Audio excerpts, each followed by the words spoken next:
Joining me now from Las Vegas is presidential candidate Senator Cory Booker. The push to take away more and more of our rights is relentless. And individuals like the Reverend Al Sharpton, what the hell does Reverend mean anyway?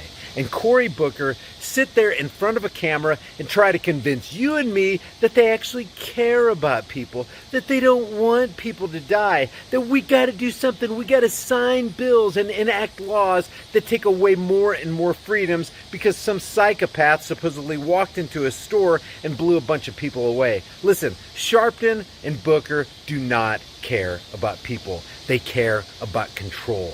And you got to remember that. It's time to fight and stand for every one of the freedoms that we have left.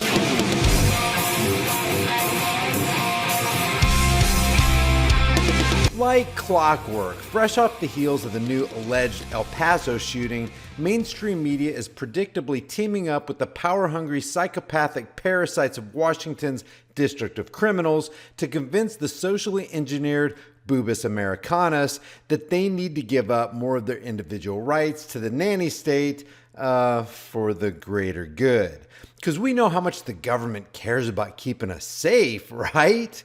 And they're going to get that puppy rolling with some opening remarks from the guy pretty much everybody knows as the race-baiting Reverend. We are in the midst of a real crisis.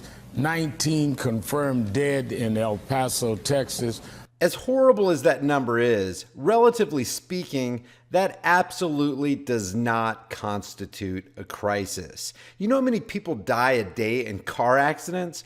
Globally, nearly 1.25 million people die in road crashes every year, and that's an average of 3,287 deaths a day. An additional 20 to 50 million are injured or disabled. And more than half of all road traffic deaths occur among young adults ages 15 to 45. And you know how many people die every single day due to medical malpractice? About 694. How many people do you think are seriously injured in chainsaw-related accidents every day? About 99. How about the deaths caused by cigarette smoking? About 1,315 people die every single day because of cigarettes. So, relatively speaking, mass shootings don't even come close to constituting a crisis. But you won't hear Al or Cory talking about taking cars out of driveways of Americans or jailing deadly doctors or banning chainsaws or confiscating people's cigarettes. Why? Well, it must have something to do with controlling the population and removing their right to keep and bear arms. I mean, what else would it be? They're going to get up there and act all sad and pretend that they care about people dying. Why don't they go after the tobacco and automotive industries? Another mass shooting, the third this week. We're counting it like we're talking about a score at an athletic game. We're talking about human lives. We're talking about people that were out shopping, back to school, no taxes, a shopping day.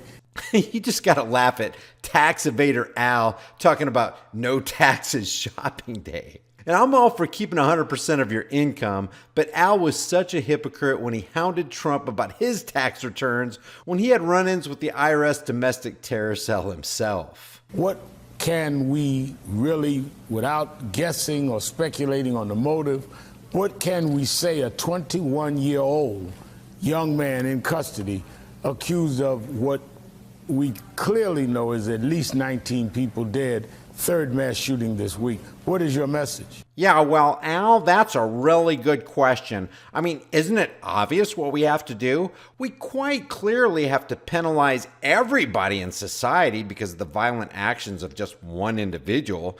And we need more than anything to villainize assault-style weapons and really any weapon.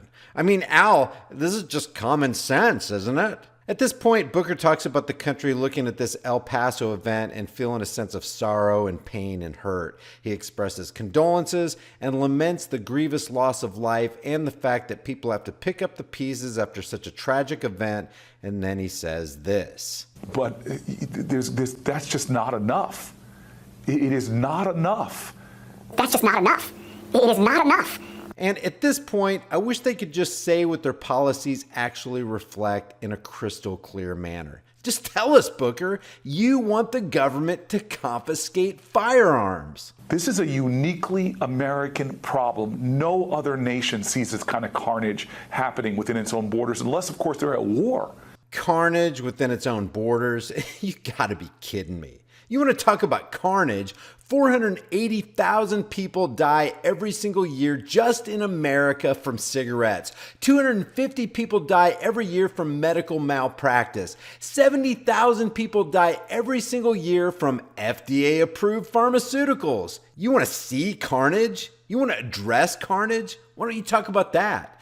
Oh, that's right, because it's really not about saving people. It's about controlling them. Let me tell you this, guys. If you or I were in that store with a firearm, we could contain the threat in less than 60 seconds. That is your answer to said carnage, Corey. Using weapons of war. We have the power. We have the power, Reverend, to do something about this, and we're not doing it. And the painful thing for me is that the majority of Americans agree with me. You have the power to do what? To take firearms away from those 200,000 women last year who were saved by the protective use of a firearm? You have the power to take a life-saving firearm out of the hands of 500,000 to 3 million people who used a firearm last year to save people's lives? And as for the majority, I don't give a damn if 99.9% of Americans want to steal our guns. You can't have them. And so I am so angered that we are yet again hearing people starting to offer thoughts and prayers. Well, you and I both know, in my church, you know, Pastor Jefferson, faith without works is dead. That's right. And that's what we're seeing is death right now at rates that are, we've had more people die in the last 50 years than in every one of our wars, from the Revolutionary War to the ones going on now in the Middle East combined. You know what? Even if this stat was true, I would rather have dangerous freedom than peaceful slavery. This right here is a give me liberty or give me death scenario. And if you want to go ahead and be a pansy-ass little pussy and give away more of your essential liberty so you can beg your government overlords like Corey here for a little temporary security, then be my guest. But you might want to take a look at the annals of history and see how that worked out for our fellow government-trusting brethren from the past. Governments like what Corey here represents are literal representations of death itself. More than 250 million people, that's 250 million people, guys, have died at the hands of governments they trusted. The very governments who disarmed them to keep them safe. People like Corey here want to make you a victim, and they use alleged tragic events like this to get you to relinquish your rights. And we know we have the power to stop this.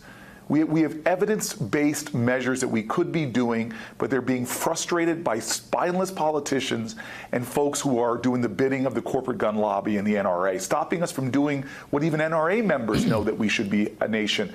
Remember, Corey wants to schmooze you into giving up your rights, and the NRA wants you to give up your rights. We wouldn't even have a NICS instant infringement background check system without the NRA.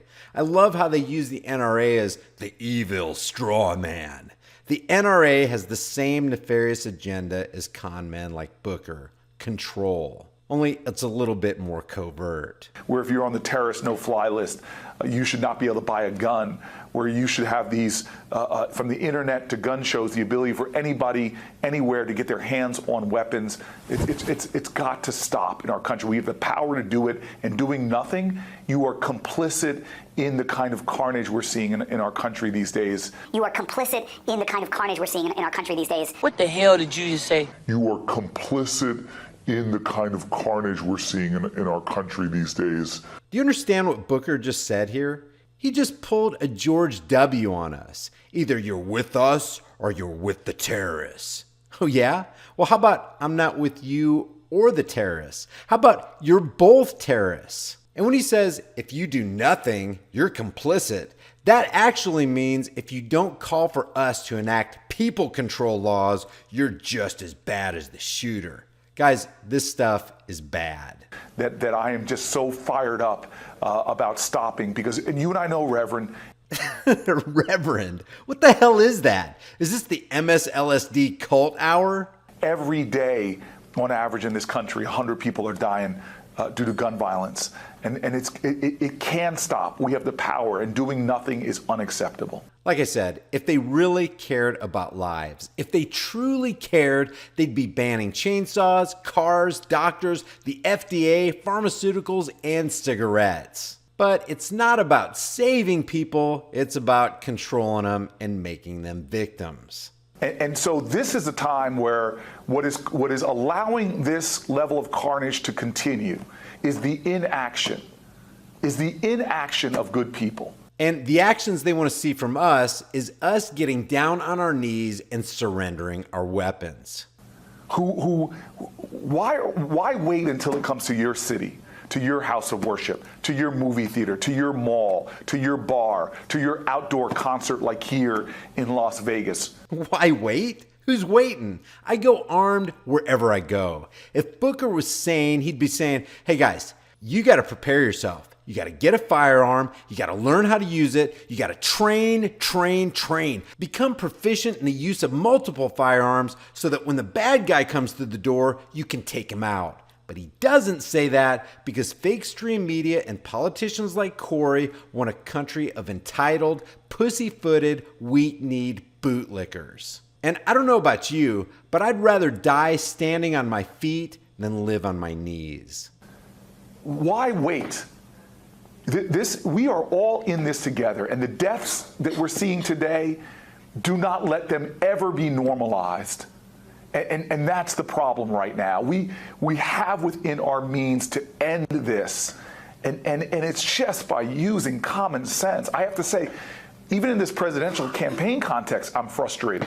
Right. You know, it is common sense that we should have gun licensing in this country. If you need a license to drive a car, you should need a license to buy and possess a firearm. If you need a license to drive a car, you should need a license to buy and possess a firearm. I despise this perverted line of thinking. A license is nothing but a permission slip that grants you the right to do something you got a right to do anyway. You have the right to do whatever you want to as long as you're not hurting somebody or stealing their stuff. You have a right to drive without permission. You have a right to own a gun without permission. You have a right to do anything you want without permission. The government is not your mommy. It's not your daddy. You're an adult. You're a big boy now. Handing you a license is the government saying, you need to pay me for permission to do something you already got a right to do, boy.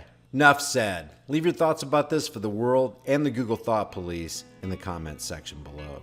If you guys enjoy these videos, be sure to subscribe to the channel, hit the bell notification icon, give it a thumbs up, and share it with everybody you know. Also, check out over 100 hard-hitting designs in the shirt store, and if you want to support more content, hit me up on Patreon or PayPal. All those links will be in the description and in the pinned comment. I'll see you guys in the next heavily censored shadow ban video.